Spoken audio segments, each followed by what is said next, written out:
Hello and welcome everyone. Start करते हैं हम आज के हमारे सेशन को।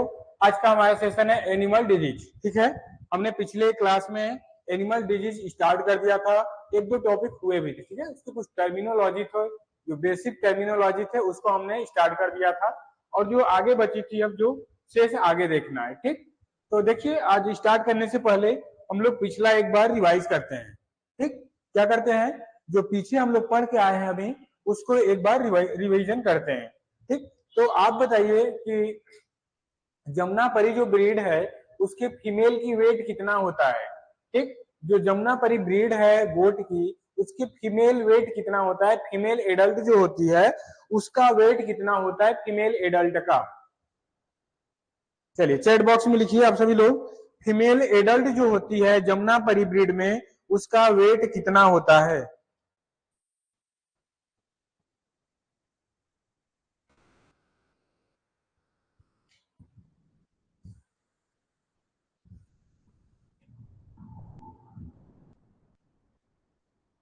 क्या लिखे, 45 to 60 kg। Okay good.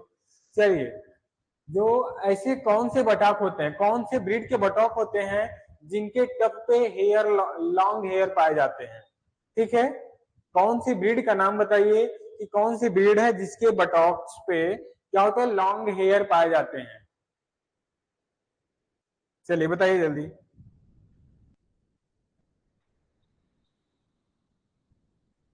Jamunapari, क्या है, जमुनापरी। ठीक है, जमुनापरी ब्रीड जो है गोट की, इसके बटॉक पे लॉन्ग हेयर पाया जाता है। ठीक,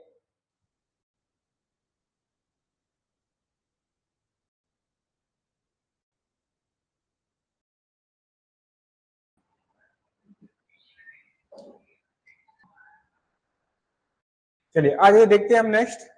अब नेक्स्ट हमारा क्या बताइए, जमुनापरी जो ब्रीड है इसके मिल्क में कितने परसेंटेज फैट होता है। ठीक है, जो हमारी क्या है जमुनापरी ब्रीड है, ठीक है, जमुनापरी ब्रीड, इसमें फैट कितना होता है। ठीक, फैट परसेंटेज बताइए। चलिए फैट परसेंटेज बताइए आप सभी लोग।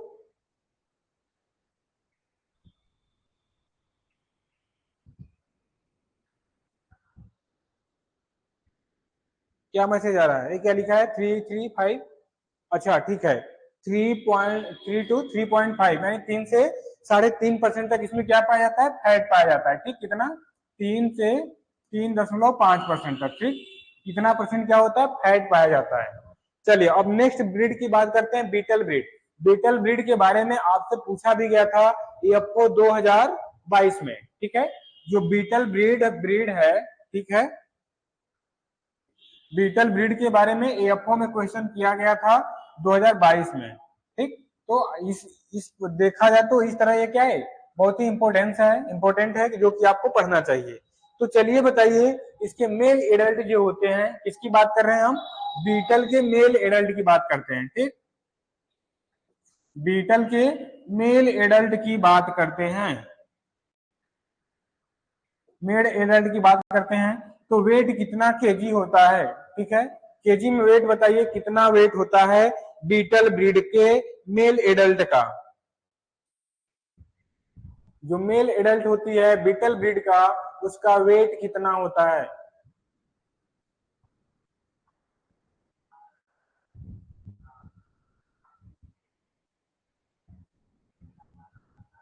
चलिए कुछ आंसर आ रहे हैं, किसी को समझ में आ रहा है क्या पूछा जा रहा है। जो मेल एडल्ट होता है बीटल ब्रीड का, उसका जो वेट कितना होता है, 50 to 70 kg। कितना होता है, 50 to 70 kg, यानी 50 से 70 किलो तक क्या होता है इसके मेल एडल्ट होते हैं बीटल ब्रीड की।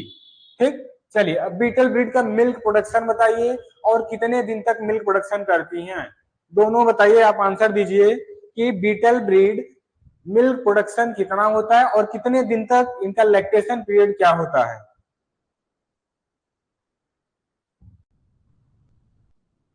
चलिए बताइए।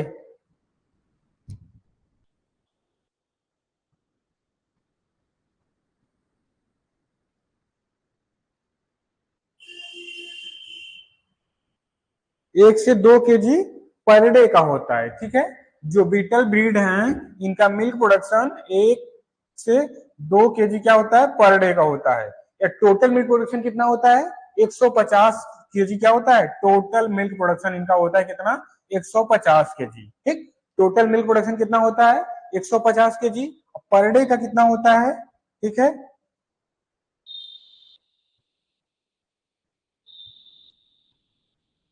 ये पर डे का होता है, ठीक। 1 से 2 kg पर डे होता है टोटल, यानी लैक्टेशन जो पूरा, लैक्टेशन नहीं बोलेंगे इसको, टोटल प्रोडक्शन जो होता है 150 kg। अगर इस तरह से लैक्टेशन भी देखे तो कितना होगा, 70 से 150 दिन देखा था, तो 150 दिन टोटल इसका क्या हो सकता है, लैक्टेशन पीरियड भी ले सकते हैं आप, ठीक। चलिए ये क्लियर। नेक्स्ट ब्रीड के बाद में बात करते हैं, कौन सी ब्रीड को सिटी गोट बोला जाता है। गोट की कौन सी ब्रीड है जिसको सिटी गोट बोला जाता है, कल बताया था, जो कि कम जगह में आसानी से इनको क्या किया जाता है, रखा जा सकता है। ऐसी कौन सी ब्रीड है, कौन सी ब्रीड है जिसको कम जगह में रखा जा सकता है, उसी को सिटी ब्रीड भी बोलते हैं। तो ऐसी ब्रीड कौन सी है, ब्रीड का नाम बताइए। ऑप्शन देते हैं। ऑप्शन ए क्या हो गया आपका, जमुनापरी, ठीक है, जमुना परी। और बी ऑप्शन क्या हो गया आपका, बीटल ब्रीड, ठीक है, बीटल ब्रीड, बीटल ब्रीड्स हो गया। सी क्या हो गया आपका, सिरोही, ठीक है, सिरोही ब्रीड हो गई। फिर क्या हो गई आपकी, बारबरी। डी क्या हो गया, बारबरी, ठीक है, बारबरी ब्रीड। तो इनमें से कौन सी सिटी ब्रीड बोला जाता है, इसमें से किसको सिटी ब्रीड बोला जाता है, ठीक है, सिटी ब्रीड नहीं, सॉरी, गोट, सिटी गोट, यानी जो शहरों में पाली जाती हैं। तो इन सब में से किसको बोला जाता है, सिटी गोट, बारबरी ब्रीड को, किसको, बारबरी ब्रीड को सिटी गोट भी बोला जाता है, ठीक। चलिए एक चीजें ध्यान रखिएगा।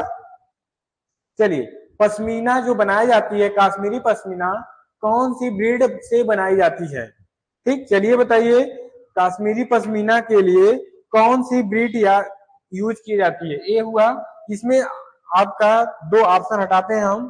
चलिए इन दोनों में से बताइएगा, ठीक है। एक सी ऑप्शन है, एक डी।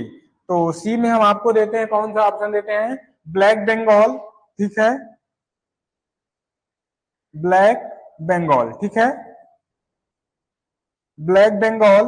और एक कौन सा ब्रीड हम आपको देते हैं, चेगू, ठीक है, चेगू। तो इसमें से बताइए कौन से ब्रीड से पश्मीना तैयार किया जाता है। ऑप्शन केवल दीजिए ए बी सी डी।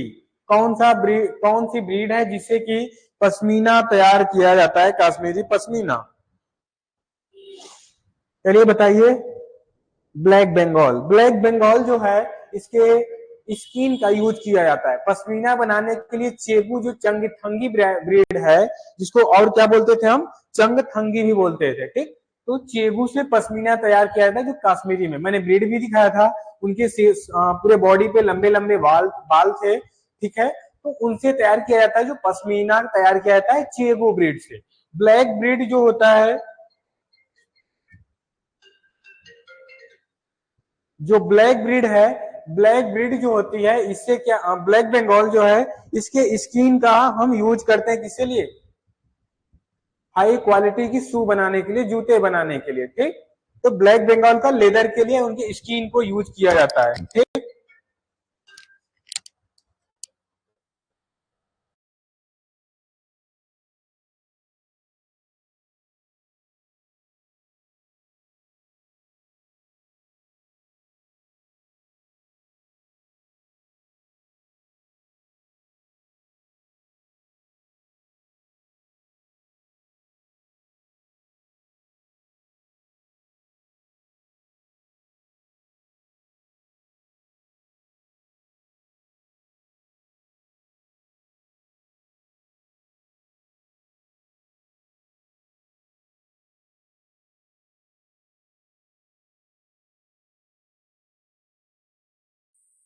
देखते हैं नेक्स्ट।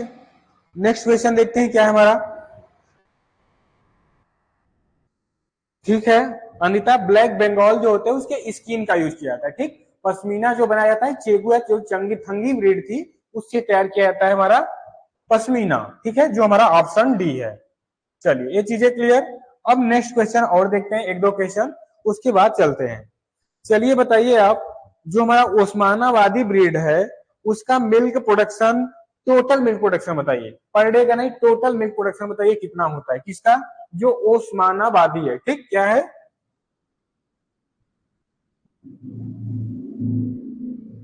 ओस्मानाबादी ब्रीड। ठीक, तो इसके क्या है, टोटल मिल्क प्रोडक्शन क्या है इसका।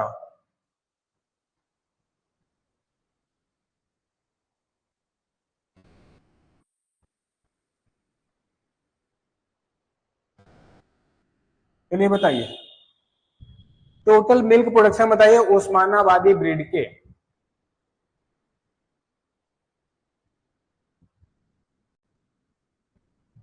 चलिए नोट करिए, ऑप्शन करिए। ऑप्शन ए क्या है, 170 से 180 केजी।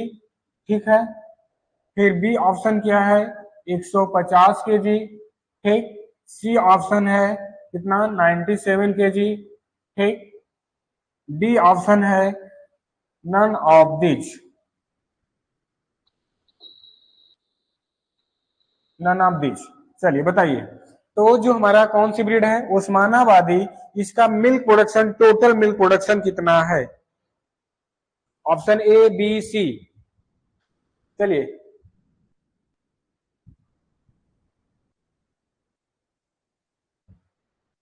चलिए बताइए, बताइए जल्दी, क्या आ रहा है आपका आंसर।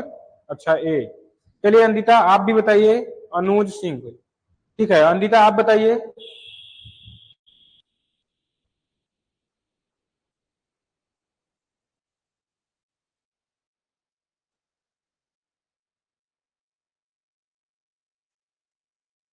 बी।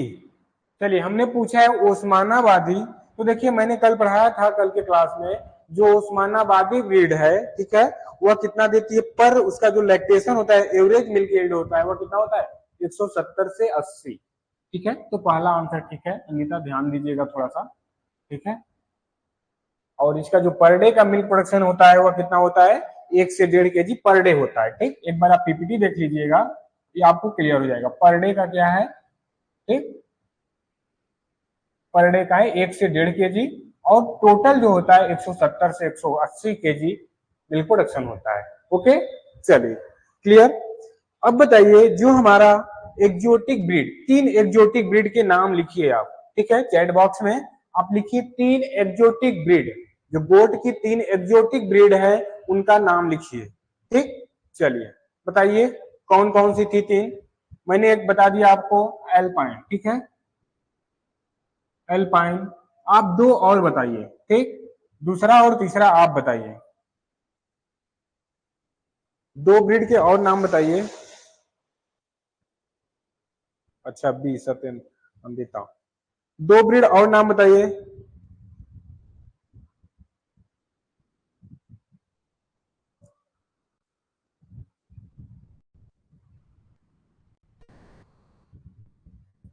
क्या हो गया पहला, एल्पाइन, फिर क्या हो जाएगा दूसरा, टोंगेनबर्ग। ठीक है, नेक्स्ट क्या हो जाएगा, एक बोरे। ठीक, एक क्या हो जाएगा, टोंगेनबर्ग।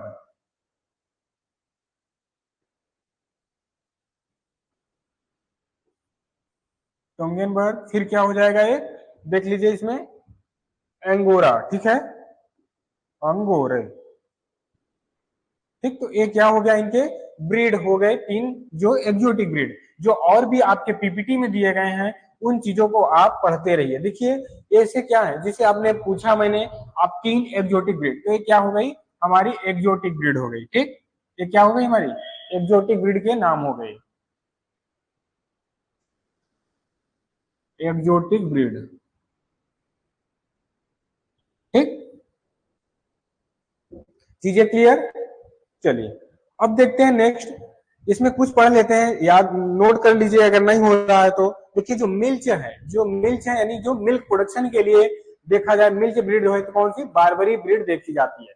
शहरों में लोग पालते हैं किस लिए, मिल्क प्रोडक्शन के पर्पज से ही पालते हैं। तो क्या हो जाएगा, जो मिल्क ब्रीड है वो क्या है, बारबरी। ठीक, इसको नोट कर लीजिए, गोट की मिल्क ब्रीड क्या है, ठीक,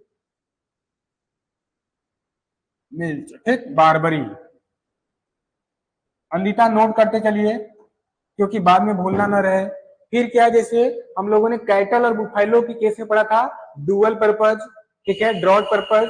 तो इसमें क्या देखते हैं हम, डुअल पर्पज देखते हैं। डुअल पर्पज क्या होते हैं देखते हैं। डुअल पर्पज क्या था, जो मिल्क प्रोडक्शन और वर्क के लिए, दोनों के लिए क्या हो, वो यूजफुल हो। तो वैसे ब्रीड क्या होते हैं, डुअल पर्पज। जैसे क्या हो जाएगा, बीटल, जमुनापरी, टिलीचेरी, क्या हो जाएगा इसमें, बीटल,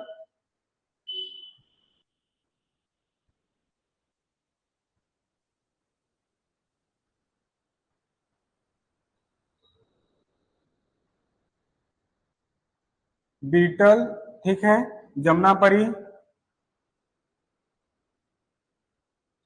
जमुनापरी, और फिर क्या बताया मैंने इसमें, तिलीचेरी,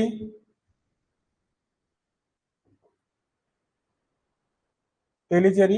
ये ब्रीड क्या होंगे, डुअल पर्पज से ब्रीड देखी जाती है। देखिए पूछा भी गया था बीटल 2022 में, मैंने पहले ही बताया कि 2022 में एफओ में किया गया था क्वेश्चन कि डुअल पर्पज कौन है, उस ऑप्शन में बीटल आया था। तो बीटल क्या हमारी होती है, डुअल पर्पज होती है। ठीक, 2022 में यह क्वेश्चन किया गया था एफओ में। अब नेक्स्ट क्या है हमारा, meat, skin and milk purpose. किससे, मिल्क, मीट और स्किन दोनों जिससे लिया जाता है। कौन सी है, मारवाड़ी, मालबरी, ठीक है, मालबरी किसको बोलते हैं, टीली चेरी को क्या बोलते हैं, मालबरी भी बोलते हैं। इसको कल बताया था मैंने, इसको क्या बोलते हैं, मालबरी बोलते हैं। ठीक, मालबरी ब्रीड बोलते हैं किसको, टीली चेरी को। एक ये हो गया।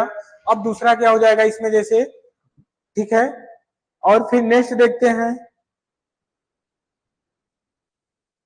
देखिए जो चीजें नोट कराई जाए, ये चीजें कल नहीं बताया था तो नोट कर लीजिए। मिल्क ब्रीड क्या हुई, बारबरी ब्रीड। डुअल पर्पज में बीटल, जमुनापरी, टिलीचेरी, जिसको क्या बोलते हैं, मालबरी ब्रीड भी बोला जाता है। ठीक, और मीट और स्किन के पर्पज से देखें तो ब्लैक बंगाल और कन्नी आड़ू। ठीक है, ब्लैक बंगाल किससे, मीट, स्किन, नोट करिए,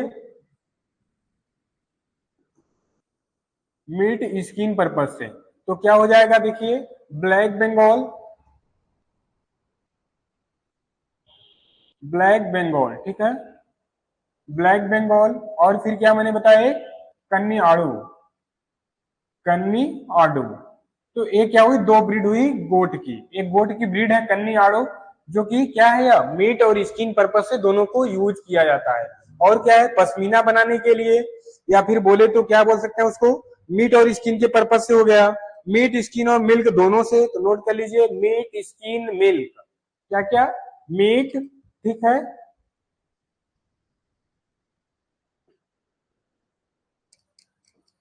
मीट, स्किन और मिल्क।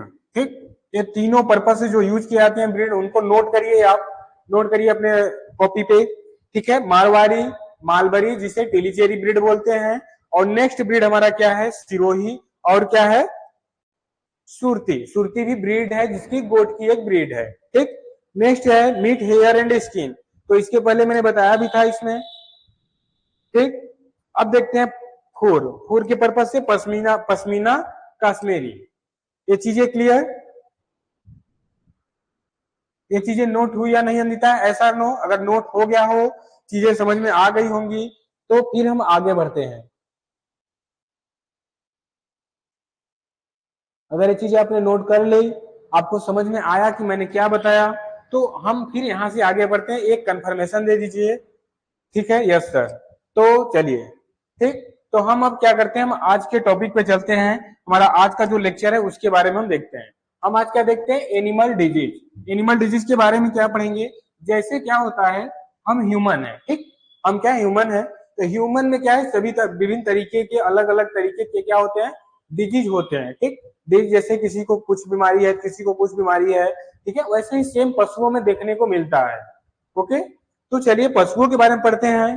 देखिए पहले क्या होता है, डिजीज क्या होता है, जो एबनॉर्मल कंडीशन, मतलब जो हमें कंडीशन चाहिए उसके जस्ट अपोजिट है, ठीक है, एक अपोजिट है, एबनॉर्मल है। तो उस कंडीशन में हमें जो समस्या आएगी, जो बाहर से दिखेगा, उसको क्या बोलते हैं, डिजीज। जैसे कहीं यहाँ पे थोड़ा किसी को क्या होता है, कंटिन्यू होता रहता है, थोड़ा फुंसी जो होते हैं छोटे छोटे, किसी को क्या होते हैं, कंटिन्यू होते रहते, कितना भी वो दवा यूज करे, कुछ भी करे, उसको होते रहते हैं। तो इस तरह से क्या होते हैं, वायरस होते हैं, डिजीज होते हैं। तो ये अलग अलग टाइप के ऐसे होते हैं। तो एबनॉर्मल कंडीशन में जो हमें देखने को मिलता है वो क्या होता है, डिजीज है। अब फिर बात क्या करते हैं, डिजीज कंट्रोल के बारे में बात करते हैं। तो डिजीज कंट्रोल के बारे में देखेंगे, तो इसमें क्या देखेंगे, reducing the number of new infection. जो न्यू इन्फेक्शन है उसके नंबर, उसकी संख्या में कमी करना, रिड्यूस करना, ठीक, उसके संख्या में रिड्यूस करना, कमी करना, और उसके जो इंप्रूव हो रहा है एनिमल डिजीज, उसको कम करना ही क्या कहलाता है, डिजीज कंट्रोल कहलाता है। ठीक, चीजें क्लियर। अब नेक्स्ट है डिजीज इरेडिकेशन, मतलब उनको क्या करना, विरेचन करना, उनको नाश करना, खत्म करना। A particular disease is eliminated is the considered eradicate. मतलब कोई पर्टिकुलर डिजीज है, ठीक है, कोई पर्टिकुलर डिजीज है तो उसको इलिमिनेटेड किया जाता है, कंसिडर द इरेडिकेटेड, यानी उसे कंट्रोल किया जाता है, उसको खत्म किया जा सकता है। नेक्स्ट क्या है, हाइजीनिक एंड सैनिटाइजेशन, यानी सफाई करना, उनको साफ सफाई करना, उसको क्या बोला जाता है, हाइजीनिक। तो क्या हाइजीन इन फोकस ऑन, ठीक है, हाइजीन इन फोकस ऑन, ठीक, कीपिंग अस क्लीन, मतलब हाइजीनिक करना, उनको साफ सुथरा करना, इसमें क्या होता है, उनको सफाई करना। वाइल द सैनिटेशन फोकस, जो कि सैनिटेशन मींस क्या होता है, what to do with the waste of produce, ठीक है, जो वेस्ट है उसको हम प्रोड्यूस न होने के साथ साथ उनको सफाई करना भी क्या कहलाता है, सैनिटेशन या हाइजीनिक हो गया। वैक्सीनेशन क्या है, vaccination is a simple, safe and effective way of protecting animal against harmful disease. जो एनिमल के हार्मफुल डिजीज है उनसे उनको बचाना, उनको प्रोटेक्ट करना, उनको सुरक्षा प्रदान करने के लिए ये क्या, एक अच्छा और सिंपल साधारण ट्रीटमेंट है, ठीक, जिसे वैक्सीनेशन बोला जाता है। जैसे अभी क्या था, अभी जैसे कोविड कोविड वाला टाइम चल रहा था, ठीक, जो कोविड वाला टाइम चल रहा था उसमें लोग क्या करा रहे थे, वैक्सीनेशन करा रहे थे, ठीक। वैक्सीनेशन कराने का मतलब क्या था, जैसे कि जो बोल रहे थे कोविड के जो वायरस हैं, ठीक, जो कोविड के वायरस हैं उनको कंट्रोल करने के लिए, उनसे बचने के लिए क्या किया जाता है, एक इंजेक्शन दिया जाता है, जिसे वैक्सीनेशन बोलते थे। तो सेम वही चीजें है, वैक्सीनेशन मीन्स क्या होता है, जैसे किसी भी नए, ठीक है, किसी भी नए चीज, नए वायरस को या फिर डिजीज को कंट्रोल करने के लिए जो एक बार ट्रीटमेंट किया जाता है, उनको दिया जाता है, वो क्या होता है, क्या बोलते हैं, वैक्सीनेशन बोलते हैं। अब क्या है, इन्फेक्शन से disease, infection can be spread, spread मतलब फैल सकता है डायरेक्टली या इनडायरेक्टली वेक्टर, ठीक, डायरेक्टली या इनडायरेक्टली फ्रॉम वन, एक इंडिविजुअल से दूसरे इंडिविजुअल में। जैसे क्या है, कुछ संक्रमण रोग होते हैं, ठीक, जिससे इन्फेक्शन डिजीज होते हैं, वे क्या करते हैं, एक दूसरे के संपर्क में, अगर एक ह्यूमन को हुआ है, किसी एक जीव में है, वो दूसरे जीव के दूसरे इंडिविजुअल के संपर्क में, कांटेक्ट में आएगा, तो उससे क्या होगा, दूसरे में भी वह डिजीज देखने को कुछ दिन में या धीरे धीरे देखने को मिलने लगेगा। तो वैसे डिजीज क्या बोले जाते हैं, उनको इन्फेक्शन डिजीज बोला जाता है, ठीक। अब नेक्स्ट क्या है, इक्यूबेशन बोलते हैं इसको। इक्यूबेशन पीरियड क्या होता है, इक्यूबेशन पीरियड, ठीक है, क्या बोला जा रहा है, incubation period is the time, वह टाइम होता है जब elapsed between exposure pathogenic organism as a chemical और radiation when the symptom and sign, यहाँ पे होना है साइन, SI जी हाँ, ठीक है, साइन मतलब दिखना। द फर्स्ट पार्ट मतलब जो पहली बार उनको जब देखा जाता है, ठीक है, उनके एक्सपोजर होने के बाद, ठीक है, उन्हें इलेक्ट करने के बाद उनके बिटवीन में बीच में जो देखा जाता है उन्हें क्या बोलते हैं, इंक्यूबेशन पीरियड। यानी बोल सकते हैं जैसे पोल्ट्री में क्या होते हैं, उनके अंडे को सेइंग करना, यानी उसमें सेना मतलब उनमें से बच्चे को निकालना, चूजा बाहर निकलने की, अगर क्या था उसमें पोल्ट्री में होता है, जैसे कोई एग है, एग से जब चूजा बाहर आता है तो उस प्रोसेस को क्या बोला जाता है, इंक्यूबेशन बोला जाता है, ठीक है, इंक्यूबेशन बोला जाता है, ठीक। तो इसी तरह क्या होता है, जो डिजीज होते हैं उनके एग जो होते हैं, उनके एग से उनके प्रोजेनी जो तैयार होते हैं उस पीरियड में जो इलेप्स करते हैं, एक्सपोज करते हैं, ठीक है, केमिकल द्वारा फिर किसी ऑर्गेनिज्म द्वारा, तो उसी को क्या बोला जाता है, इंक्यूबेशन। अब क्या है, रिंडर पेस्ट। देखिए रिंडर पेस्ट क्या है, यह एक बहुत ही खतरनाक वायरल डिजीज है, ठीक है, वायरल है। यह क्या किया गया था, 2006 में रेडिकेटेड किया गया था इंडिया से, ठीक। इंडिया से 2006 में क्या किया गया था, पशुओं में रिंडर पेस्ट ऐसा एक बहुत ही डेंजर डिजीज था, ठीक है, बहुत ही क्या था, डेंजर डिजीज था। तो इसको 2006 में इंडिया से क्या किया गया, खत्म कर दिया गया। फिर पूरे वर्ल्ड से कब किया गया, 2011 में पूरे वर्ल्ड से इनको क्या कर दिया गया, इरेडिकेट कर दिया गया। इरेडिकेटेड मीन्स क्या होता है, इनको खत्म करना, ठीक, क्या होता है, खत्म करना। तो इनको खत्म कर दिया गया पूरी तरह से, ठीक, 2011 में पूरे वर्ल्ड से, 2006 में, ठीक है, आई थिंक मई 2006 में इनको क्या किया गया, रिंडर पेस्ट को इंडिया से बिल्कुल के लिए खत्म कर दिया गया। ठीक, चीजें समझ में आ रही है अंदिता, एस आर नो?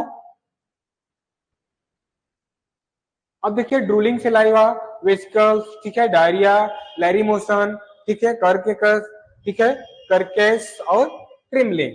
ट्रिम्बलिंग से देखते हैं, ट्रिम्बलिंग क्या होता है, कांपना। जैसे कभी कभी पशु देखोगे आप, पशु कभी कभी क्या करता है, बहुत अधिक कांपने लगता है, ठीक, कांपने लगता है, हिलने लगता है, तो क्या बोलता है यहाँ पे, शेकिंग एंड शिवरिंग करना। शिवरिंग मतलब क्या होता है, कांपना, तो उसको क्या बोलते हैं, ट्रिम्बलिंग बोलते हैं। अब क्या है, carcass, dead body of animal, animal का जो डेड बॉडी होता है उसको क्या बोलता है, कर कैश बोला जाता है, ठीक, कर काउसस। अब नेक्स्ट क्या है, लैरी मोशन। लैरी मोशन क्या है, द फ्लो ऑफ टीयर्स। देखिए कभी कभी क्या होता है, जो पशु बहुत टाइम तक बांधे रहते हैं, चरने वाले पशुओं में देखा जाता है, दोनों पशुओं में देखा जा सकता है लैरी मोशन। क्या है, उनके आंख से क्या होता है, बराबर आंसू गिरते रहते हैं, और बगल साइड में, आई साइड में जब इनके देखेंगे तो वहां पे क्या होता है, बहुत सारे व्हाइट व्हाइट क्या बोलते हैं कीचड़।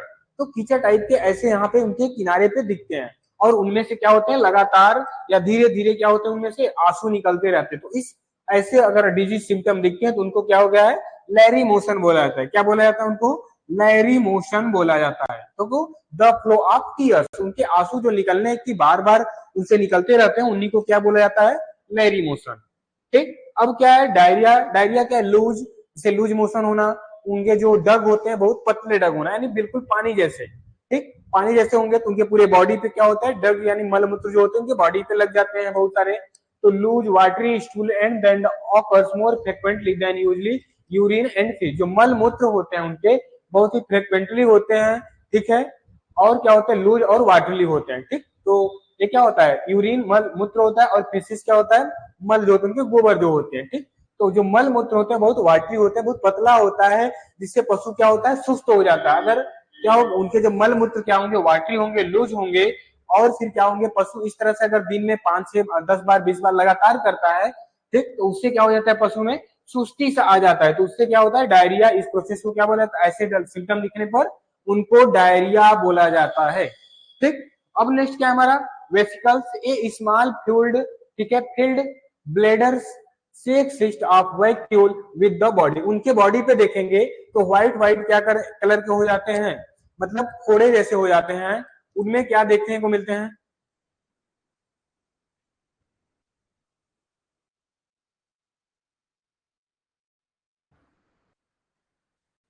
जो पशु होते हैं, वेसिकल जो होते हैं, उनके बॉडी पे फोड़े जैसा व्हाइट व्हाइट देखने को मिलता है। वो क्या होते हैं, उनमें पूरे स्मॉल फ्लूइड भरे होते हैं, ठीक। उसमें क्या होता है, स्मॉल फ्लूइड मतलब एक लिक्विड टाइप का, उसमें क्या होता है, भरा होता है, ठीक।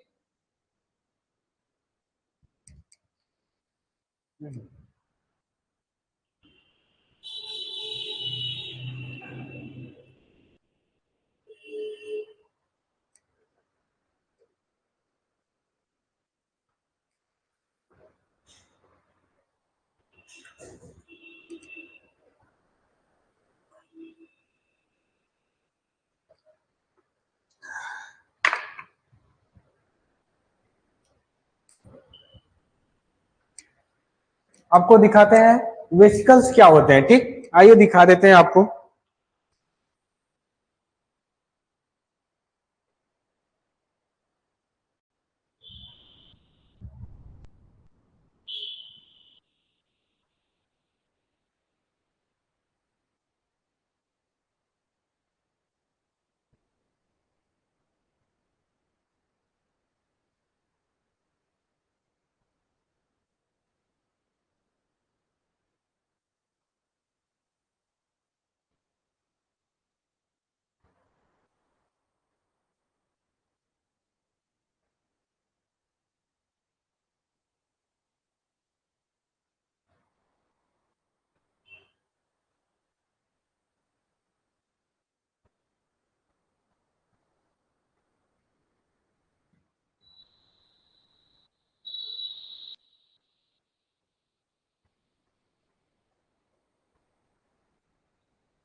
देखिए ये क्या है, वेसिकल्स है, जैसे कि ह्यूमन बॉडी पे देखने को मिल रहा है, इसमें क्या होता है, लिक्विड भरा होता है, ठीक, अंदर से क्या होता है, इसमें लिक्विड भरा होता है।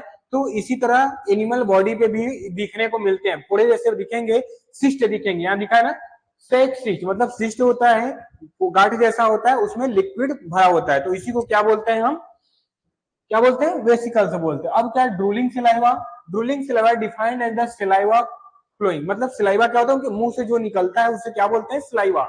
जैसे कभी कभी जो एनिमल होता है बहुत अधिक जुगाली करता है, ठीक, जुगाली करता है, च्युइंग करता है, तो उनके मुंह से लार निकलता है, गाज जैसा निकलता है, तो ठीक, उसी तरह क्या होता है, एनिमल के मुंह से ऑटोमेटिक क्या होता है, सिलाइवा नीचे की तरफ गिरता है, ठीक, तो सिलाइवा जो गिरता है आउटसाइड योर माउथ, ठीक है, यूनिटेंटनियसली, मतलब अचानक या लगातार इसे देखने को मिलता है, तो उसी को क्या बोलते हैं, सिलाइवा ड्रूलिंग बोलते हैं, ड्रूलिंग ऑफ सिलाइवा बोलते हैं, ठीक। सिलाइवा क्या होता है, जब पशु क्या हो, सुस्त होता है, बिल्कुल उसके मुंह से क्या होता है, सिलाइवा ड्रूलिंग, मतलब निकलता रहता है मुंह से, तो उस सिम्टम को क्या बोलते हैं हम, saliva drooling, drooling of saliva. चीजें क्लियर। चलिए अब नेक्स्ट क्या है, पेंडेमिक, इपेडेमिक, इंडेमिक और आउटब्रेक, इन चीजों को देखते हैं, ये क्या चीजें हैं, इन सबको देखते हैं, आइए देखते हैं क्या है।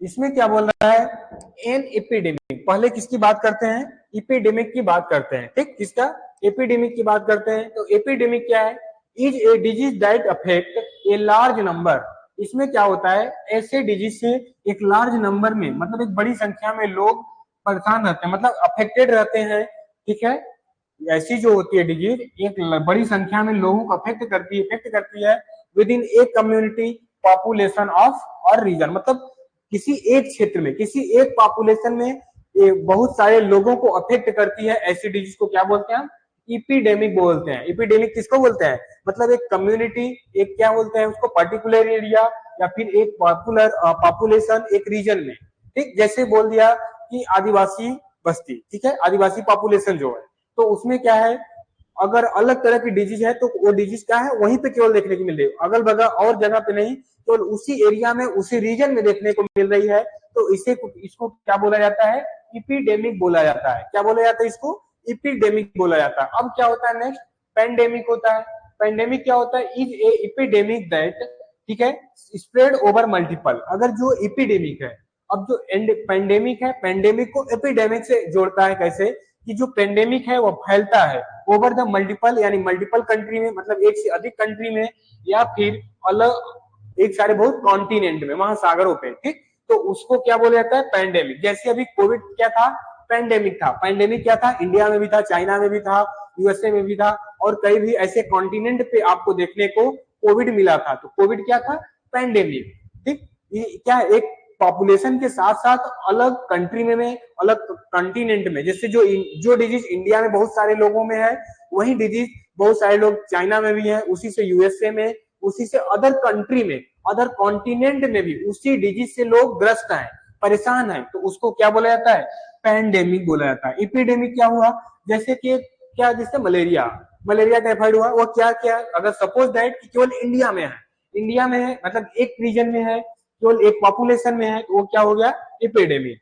अब इसी तरह क्या, इंडेमिक क्या है, इट इन समथिंग दैट, ठीक है, belong to a particular people और कंट्री, मतलब एक पार्टिकुलर कंट्री या फिर पार्टिकुलर लोग में देखने को ऐसे डिजीज मिलते हैं, उसको क्या बोलते हैं, इंडेमिक बोलते हैं। समझ में आया, इंडेमिक, ठीक है, पहला क्या, एपिडेमिक, पैंडेमिक और इंडेमिक, इन तीन चीजें समझ में आई या नहीं आपको, ठीक। एपिडेमिक क्या है कि एक लार्ज नंबर में, ठीक है, एक लार्ज नंबर में किसी लोगों में, ठीक है, बहुत सारे लोगों में, उसके साथ एक कम्युनिटी में, पॉपुलेशन और किसी रीजन में। अब पेंडेमिक की बात करें तो मल्टीपल कंट्री में और कॉन्टिनेंट में, बहुत बहुत जगहों पे हो गया, तो इसको क्या कर कंट्रोल करना थोड़ा सा कठिन होता है, डिफिकल्ट होता है। अब नेक्स्ट क्या है, इंडेमिक, इंडेमिक में क्या करता है, belong to a particular people, मतलब एक पर्टिकुलर पीपुल से बिलोंग करता है या फिर एक कंट्री से बिलोंग करता है, तो क्या होता है हमारा, इंडेमिक होता है, ठीक। अब क्या है, एन आउटब्रेक, ये तीन चीजें समझ में आई या नहीं, अगर तीन चीजें समझ में आई तो हम फिर नेक्स्ट चलते हैं वरना आपको नहीं समझ में आएगा तो समझाएंगे, फिर से बताएंगे। ठीक, तो एक कंफर्मेशन दीजिए कि आपको ये चीजें समझ में आ गई है।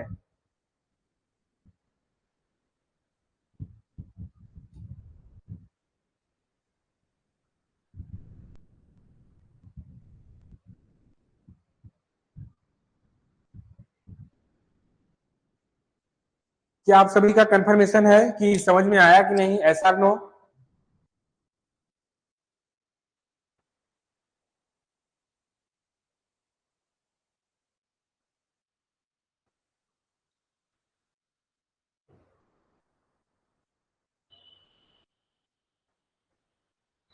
आप लोग का कोई कंफर्मेशन नहीं है,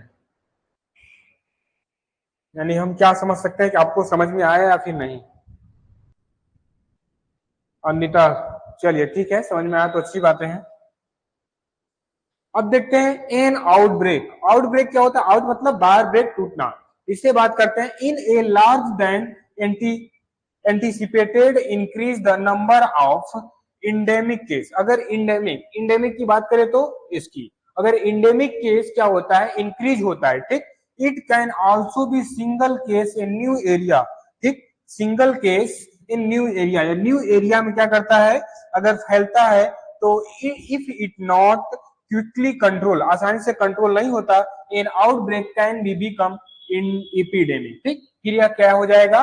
इपिडेमिक हो जाएगा। ठीक, आउटब्रेक तो छोटा सी बात है, अगर यह किसी एंटीसिपेटेड एरिया में, ठीक है, बहुत सारे नंबर में क्या करता है? अपने आप को इंक्रीज करता है। इंडेमिक के केस में अपने आप को इंक्रीज करता है। It can also be single case, अगर सिंगल केस में भी यह नए एरिया में फैलता है तो फिर इसको कंट्रोल करना क्या हो जाएगा?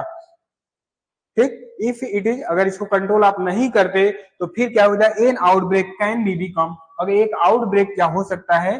एन इपिडेमिक हो सकता है। ठीक, फिर इपिडेमिक में हो जाएगा। इपिडेमिक क्या हो जाएगा?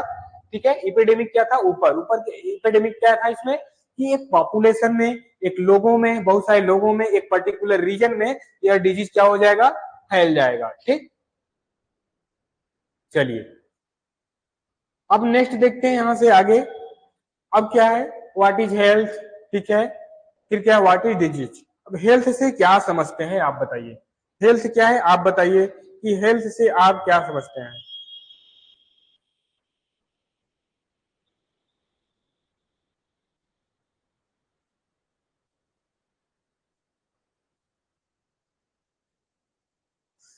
हेल्थ क्या है? The condition in which all, ठीक है, मतलब ऐसा कंडीशन जिसमें सभी तरह के ऑर्गन्स और tissue in the system function normally and harmoniously. मतलब एक ऐसा सिस्टम, ऐसा कंडीशन जिसमें सभी प्रकार जो सिस्टम हमारे हैं, बॉडी सिस्टम है, वह क्या करे? ऑर्गन्स और टिश्यू, ठीक है, जिसमें बॉडी के जो सिस्टम है, ऑर्गन्स टिश्यू, वह एक नॉर्मली और उसके सभी हार्मोन्स जो है नॉर्मल तरीके से काम करते हैं, उनके फंक्शन है, नॉर्मल फंक्शन है, तो उसको क्या बोलते हैं? What is a health? उसको क्या बोलते हैं? हेल्थ। हेल्थ क्या है समझिए? The condition in which all, ठीक है, the organ and tissue in the system function. ठीक, ऑर्गन और टिश्यू और जो उसके फंक्शन है सभी क्या करते हैं? नॉर्मली और हार्मोनियसली कम अपने काम करते हैं। ठीक, मतलब हार्मोन सभी हैं, वह सही तरीके से सीक्रेट होते हैं, अपने काम सही से करते हैं। ठीक है, जो टिश्यू और ऑर्गन्स हैं वे भी अपने प्रॉपर ढंग से अपना काम करते हैं। तो ऐसे ही क्या बोलते हैं? उनको हेल्थ बोलते हैं। ठीक, अब हेल्थ में एक नोट है, health is the fundamental requirement for the proper yield. मतलब एनिमल में या फिर कोई काऊ मिल्क प्रोडक्शन कर रही है तो उनसे प्रॉपर इल्ड लेने के लिए, प्रॉपर तरीके से मिल्क प्रोडक्शन करने के लिए उनके हेल्थ का फंडामेंटल मूल तत्व जो है उसको क्या होना चाहिए? ठीक ठाक रखना चाहिए, यानी अच्छे से रखना चाहिए, रिक्वायरमेंट होती है। ठीक, अब फिर नेक्स्ट क्या है? What is the disease? Disease क्या है? An disease is a abnormal condition. मतलब एक डिजीज जो होता है, जो एक नॉर्मल कंडीशन में, एबनॉर्मल कंडीशन जो कि उसके अनुकूल हो, ठीक है, डिजीज के अनुकूल हो, ठीक है, दैट नेगेटिवली अफेक्ट, क्या करता है फिर? उसमें क्या करता है? निगेटिव अफेक्ट डालता है, बॉडी पे क्या करता है? निगेटिव इफेक्ट डालता है। तो the structure of function of all part of the organism, जो बॉडी के स्ट्रक्चर और फंक्शन होते हैं, सभी स्ट्रक्चर होते हैं, ऑर्गन्स होते हैं, वह क्या करते हैं? सही तरीके से काम नहीं करते, उनको अफेक्ट करते हैं। ठीक, तो चीजें क्या समझ में आई? डिजीज क्या है? जब कोई डिजीज एबनॉर्मल कंडीशन में बॉडी पर निगेटिव इफेक्ट डालता है, ठीक, कैसा निगेटिव इफेक्ट डालता है, तो उसको क्या बोलते हैं, वह डिजीज बोला जाता है, ठीक। How to control the disease, अब डिजीज को कंट्रोल कैसे किया जाता है, डिजीज को कंट्रोल करने की बात करें तो क्या most of the disease can be avoided by the proper attention, मतलब जो ज्यादातर जो अधिकतर डिजीज होते हैं वह क्या करते हैं, प्रॉपर ढंग से उनको ध्यान देने से क्या कर लोग करते हैं, अवॉइड कर देते हैं, छोड़ देते हैं, ठीक। तो क्या कर रहा है, सैनिटेशन हाइजीन न्यूट्रिशन, ठीक है, sanitation high sorry the condition of the human body which is the free from injury और इलनेस। ओके, बिल्कुल ठीक है, हेल्थ क्या है, किसी कंडीशन में ह्यूमन की बॉडी अगर सही इंजरी और इलनेस, ठीक है, तो क्या हो गया वो डिजीज, गुड, ठीक है अनिता।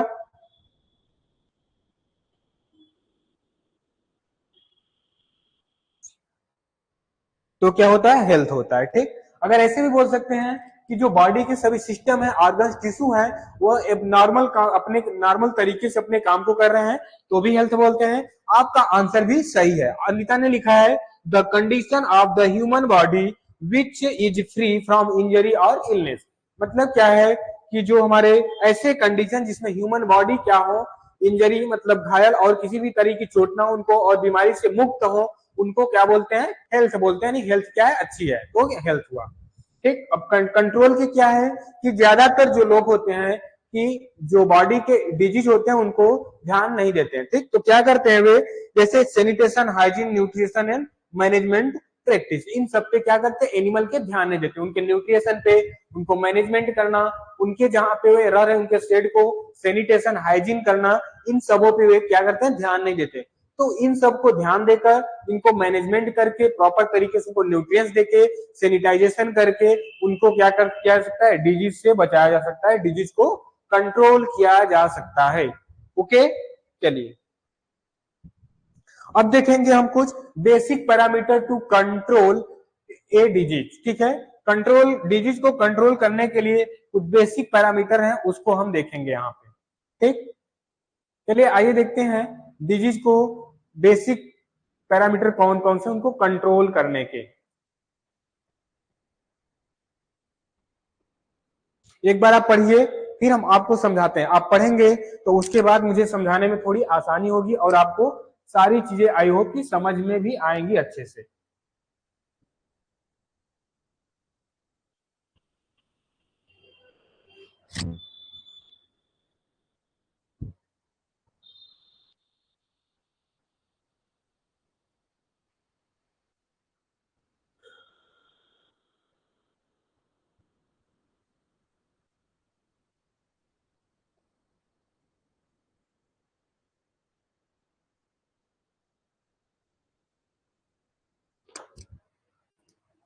चलिए आइए देखते हैं,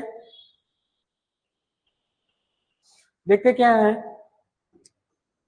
providing well ventilated and proper housing, मतलब जो एनिमल के लिए हाउसिंग प्रोवाइड कराएं वो अच्छे से उसमें वेंटिलेशन होनी चाहिए, ठीक है, मतलब हवा एक तरफ से आए तो दूसरी तरफ हवा क्रॉस करने के लिए उसमें जगह पर्याप्त होनी चाहिए, वेंटिलेशन अच्छा होना चाहिए, ठीक है। पशुओं को ह्यूमिडिटी नहीं होना चाहिए, पशुओं के शेड में यानी कि जो हाउसिंग की है उसमें बहुत अधिक ह्यूमिडिटी यानी उमस नहीं होनी चाहिए, गर्म नहीं होना चाहिए, अच्छी प्रकार की वेंटिलेशन होना चाहिए, ठीक।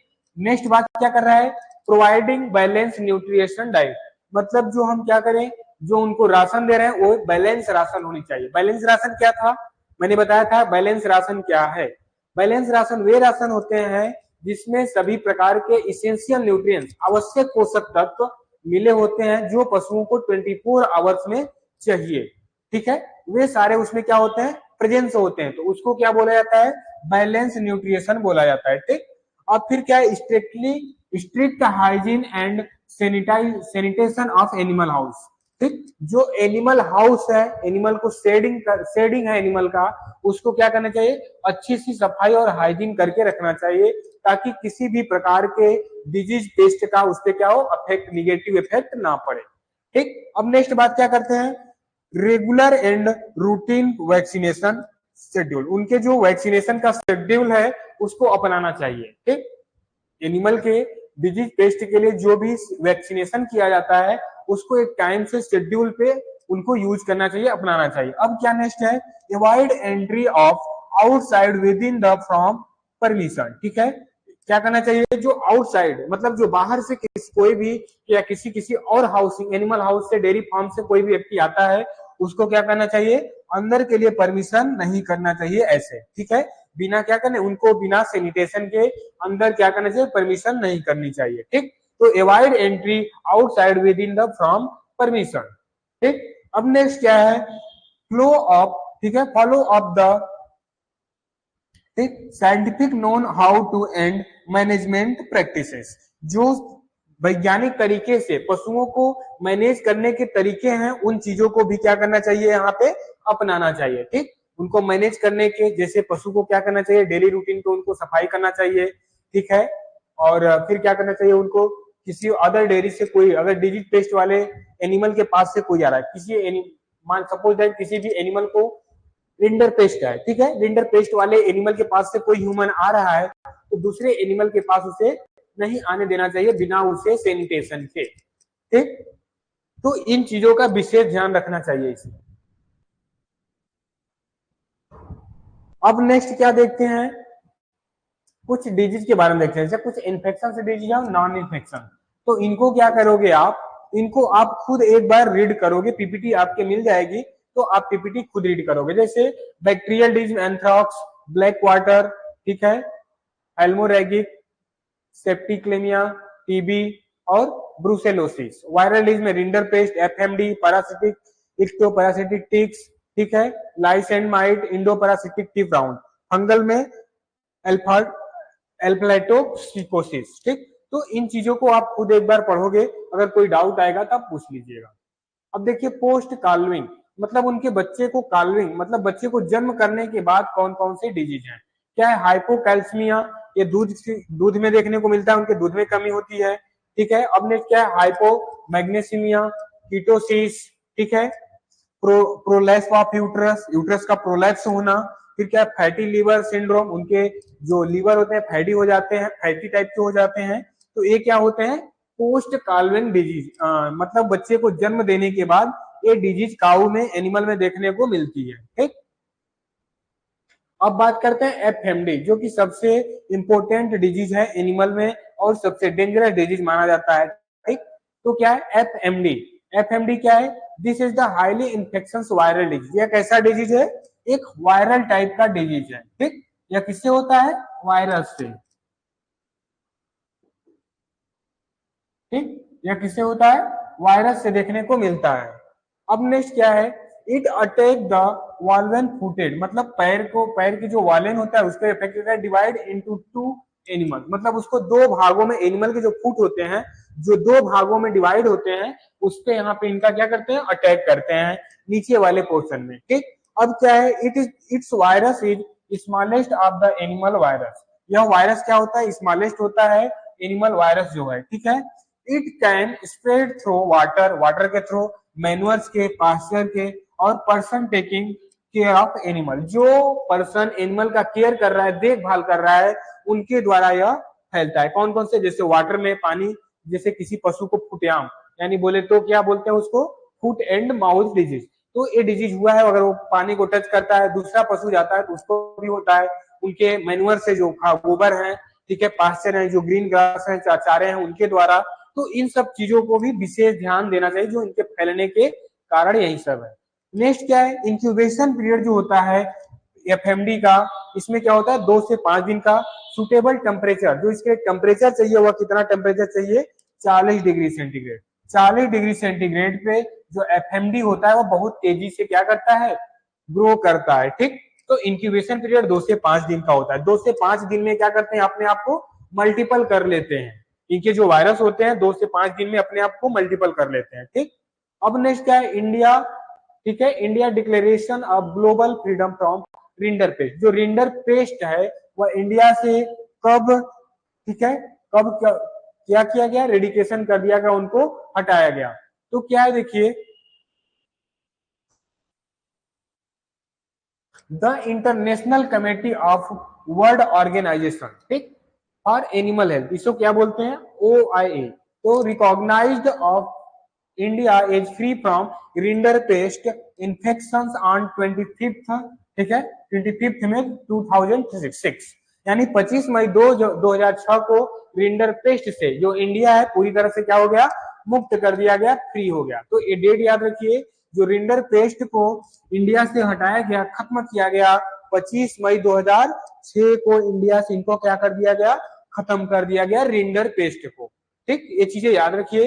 रिंडरपेस्ट क्या है, एक एनिमल का सबसे डेंजरस डिजीज, सबसे खतरनाक डिजीज माना गया है। ठीक, और उसके बाद क्या है, एफएमडी भी है। चलिए 3D of render paste. Render paste के 3D क्या है, डायरिया देखने को मिलेंगे इसमें। डायरिया होता है, डिस्चार्ज होता है, डिस्चार्ज में उनके नोजल बोलते हैं, नोजल डिस्चार्ज होता है, और स्लाइवा ड्रूलिंग होता है, और पशु में डेथ होने लगती है। ठीक, ये क्या है, 3D of render paste. Render paste के जो 3D है, डायरिया, डिस्चार्ज, डेथ, याद रखिएगा। अब देखिए बात करते हैं सिम्टम क्या है एफएमडी के। ड्रूलिंग ऑफ सलाइवा मतलब फुट एंड माउथ है, वैसे क्या डिजीज का नाम ही क्या है, foot and mouth disease.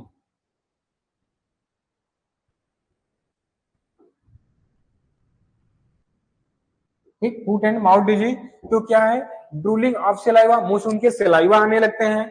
Ulcer in gum and lips, उनके जो लिप्स होते हैं उनसे गम और अल्सर देखने को मिलते हैं उससे। ठीक, अब क्या है, लूज ऑफ एपेटाइट, भोजन में कमी होती है, भूख नहीं लगेगी एनिमल को। फिर वेसिकल सिम्टम, उनके जो टंग होंगे, जीभ होंगे, उसके छाले टाइप पड़ जाएंगे। छाले मतलब सिस्ट टाइप हो जाता है, उसमें लिक्विड यानी फ्लूइड भरे होते हैं। फिर क्या, ऑर्डर एंड टीथ, जो ऑर्डर और टीथ पे भी उसके देखने को मिलते हैं। This disease mostly manifest the lesion the mouth, feet and mammary gland. Mammary gland जो होते हैं उनके, उसके भी क्या होता है, लीजन देखने को मिलते हैं, जो सिस्ट टाइप के होते हैं जिसमें लिक्विड भरे होते हैं, वे क्या होते हैं, इनके देखने को मिलते हैं यहाँ पे। ठीक, चलिए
चलिए अब आवाज आ रही है अमृता, ऐसा लो।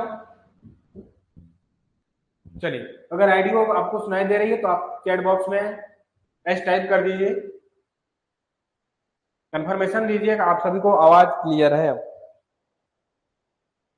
चलिए हम बात क्या कर रहे थे, जो हमारे जैसे क्या है, जो इसे इसे एफएमडी से यदि कोई काऊ अफेक्टेड है, ठीक है, उनको एफएमडी डिजीज है किसी एनिमल काऊ को, ठीक है। तो वो क्या करते हैं, जब उनके काल को उनकी मिल्किंग करते हैं, दूध पीते हैं, तो वे यूजली सामान्यतः डाई कर जाते हैं, मर जाते हैं, डेथ कर जाते हैं। और प्रेग्नेंट काउ जो होती है वो क्या करते हैं, उनके बछड़े क्या होते हैं, बच्चे अबॉर्ट कर जाते हैं, ठीक, क्या कर जाते हैं, अबॉर्ट कर जाते हैं गर्भाशय में। अब क्या हाई फीवर ऑफ टू, इनकी जो फीवर होता है कितना, 104 से 106 फ़ारेनहाइट तक, यानी 41 डिग्री सेंटीग्रेड तक इसमें फीवर देखने को मिलता है इस डिजीज में। ओरल अल्सर एंड लीजन, ठीक, जो इनके लीजन होते हैं और क्या अल्सर इनको देखने को मिलता है। फिर cross breed cattle high susceptible, जो क्रॉस ब्रीड की कैटल है, ठीक, क्या है, जो जिसमें क्रॉस ब्रीड कराई गई है, ब्रीडिंग पहले भी बता दिया था, जो इसमें क्रॉस ब्रीडिंग कराई गई है, ऐसे कैटल इस डिजीज से अधिक ससेप्टिबल होती हैं, ठीक है, क्या होती हैं, अधिक ससेप्टिबल होती हैं, ठीक। चलिए अब नेक्स्ट देखते हैं क्या है, नेक्स्ट क्या है इनके ट्रीटमेंट, एफएमडी के ट्रीटमेंट क्या है, एफएमडी के ट्रीटमेंट क्या है देखते हैं। ट्रीटमेंट में देखते हैं, no treatment but it can be control, ठीक, इसका कोई ट्रीटमेंट नहीं है बट इसको क्या किया जा सकता है, कंट्रोल किया जा सकता है, ठीक। अंदिता अभी तक समझ में नहीं समझ में आया कि नहीं आपको, एफएमडी के जो सिम्टम्स हैं आपको समझ में आए कि नहीं, फूट एंड माउथ डिजीज के जो लक्षण हैं आप सभी को समझ में आया नहीं, ऐसा नो।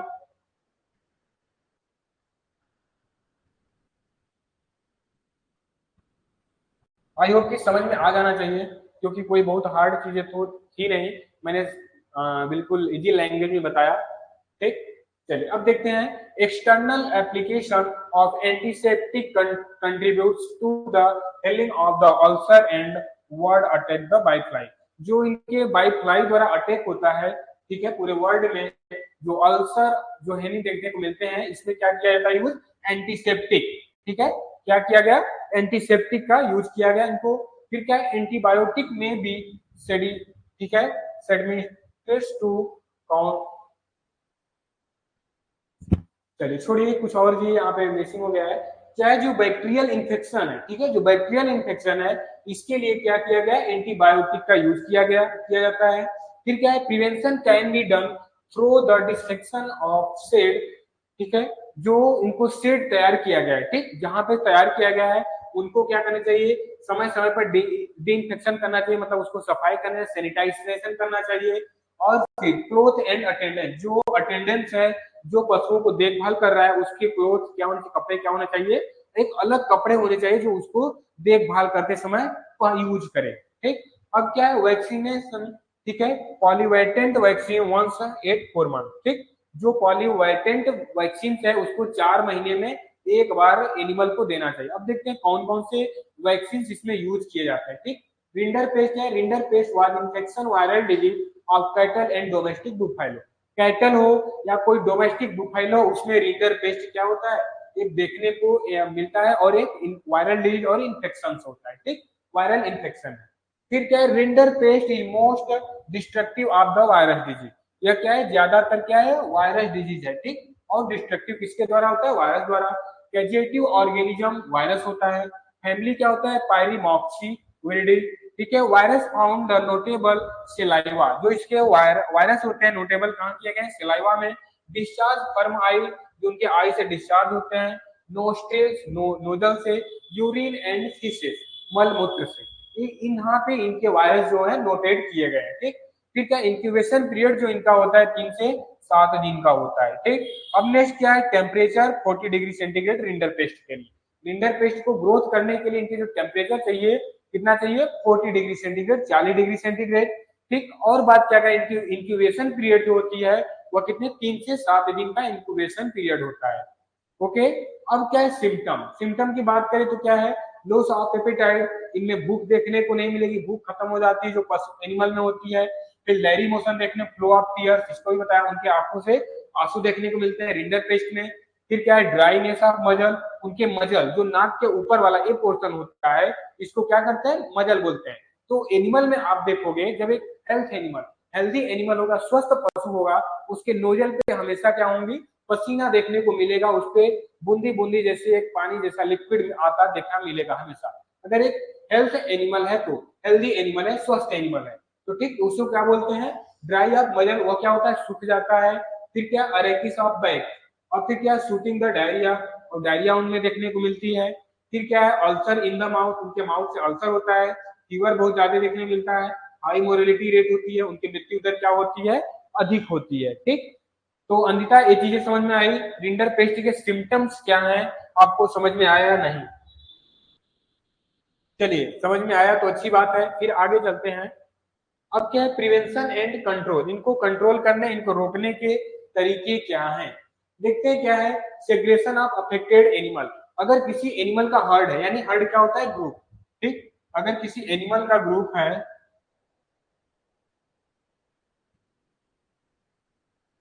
एनिमल हर्ड, ठीक, तो अगर इसे ग्रुप में, इसको क्या बोलते हैं, झुंड या फिर ग्रुप बोलते हैं। अगर ग्रुप में कोई एनिमल अफेक्टेड है, किससे, किससे, रिंडर पेस्ट से, हम लोग किसकी बात कर रहे हैं, रिंडर पेस्ट। ठीक, रिंडर पेस्ट की बात कर रहे हैं।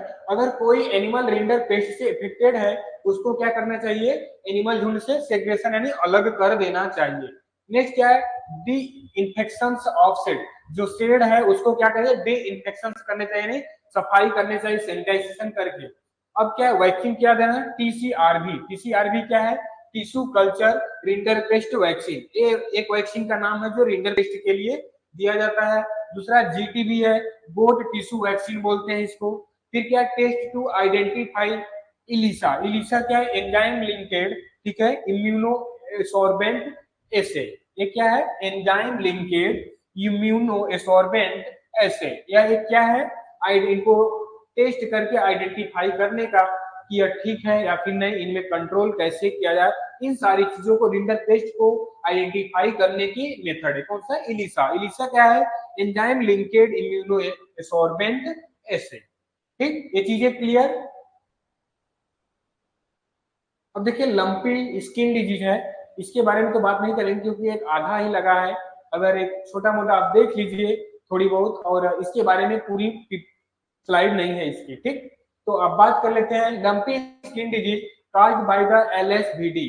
ठीक है, इसको क्या बोलते हैं, एलएसबीडी एक डिजीज है, उसके द्वारा लंपी स्किन डिजीज वायरस है। ठीक, अब फिर क्या है, ए member of the capripox virus, क्या है, कार्पीपॉक्स वायरस है जो, ठीक है, इसके द्वारा यह देखने को मिलता है, इसको क्या सीएपीवी भी बोलते हैं।